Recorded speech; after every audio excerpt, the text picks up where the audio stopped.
everybody? Welcome to Epic Pwnage News. My name is Russ, and today we will be jumping into week 3, obviously, with our first video on the UFL. We have been planning this for weeks to cover the UFL, since NFL is in its off season. We will be having an NFL first round mock draft in an upcoming video.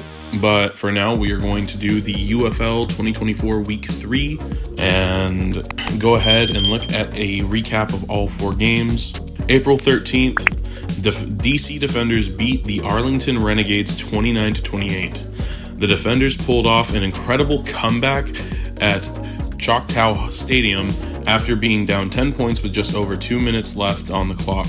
The narrow win moved them to 2-1 this season. Meanwhile, the Renegades couldn't hold on to their lead and in the process suffered their 3rd loss of the season, leaving them winless so far this year. Also same day, Birmingham Stallions beat Memphis Showboats 33-14 in a blowout.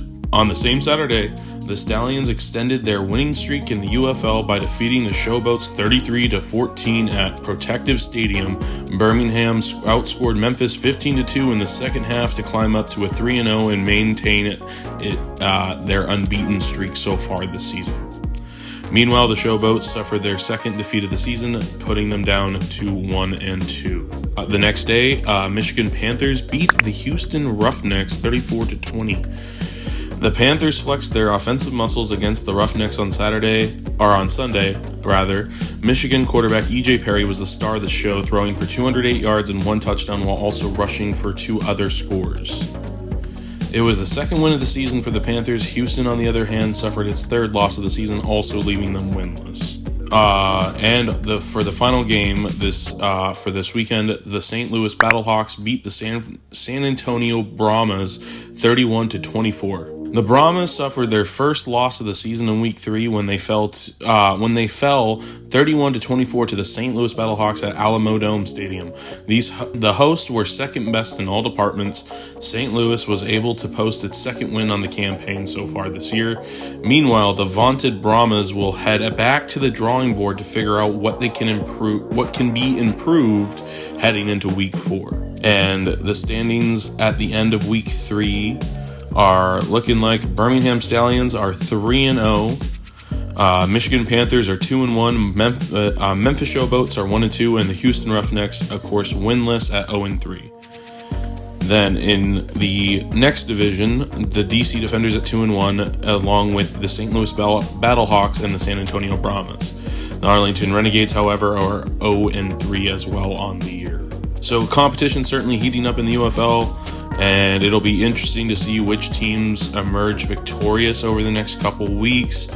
Right now, if I had to pick anybody to probably finish strong this season, I'm probably picking the Birmingham Stallions. They look like a pretty good team.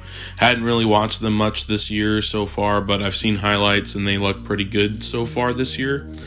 Along as well as the St. Louis Battlehawks, they're pretty...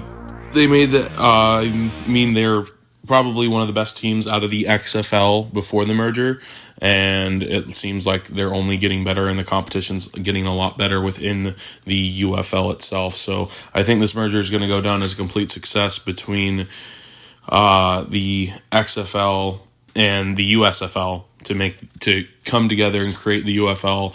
And it sucks, though, for 8 other teams that were on the chopping block going into this merger, but hopefully they add more teams as the next few years go on. But anyway, next week I'll be back with Week 4 recap for the UFL season so far. So thank you guys so much for tuning into this video. Click like, share if you are new, tap that bell, subscribe if you are new, tap that bell to get our post notifications, and we will see you guys in the next video. Thank you guys so much for watching. See ya.